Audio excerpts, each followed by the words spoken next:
Good afternoon, everyone. I want to thank, we're going to go ahead and begin today's State Bar Oversight hearing.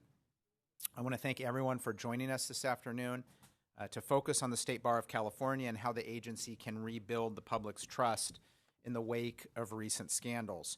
For as long as I've served on this committee, the State Bar has presented the legislature with serious issues that have needed to be addressed. And in the past 10 years, the legislature has seen the State Bar do the following: unceremoniously terminate a former executive director for improperly using bar resources, secure loans for building improvements using future member dues as collateral, fight the legislature's attempts to split regulatory and advocacy functions of the organization, erroneously release bar exam subjects to the public, consistently be unable to clarify and justify its budgeting practices to the legislature, increased executive compensation by 45%, and most importantly, grown its backlog of discipline matters despite a substantial increase in licensing revenue. Legislative inquiries and complaints into these matters have frequently been met with comments that it's a new bar, and the staff responsible for these mistakes are no longer here.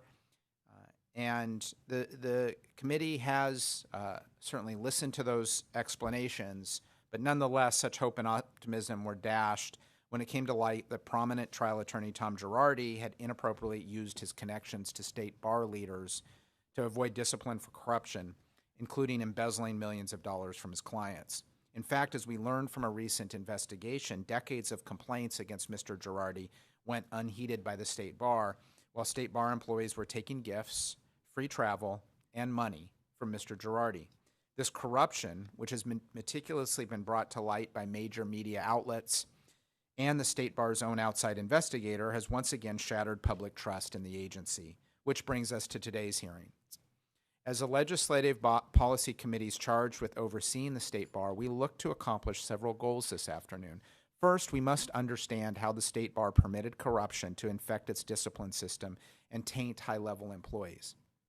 Second, we are going to hear what steps the State Bar is taking to remedy the discipline system to ensure this never happens again.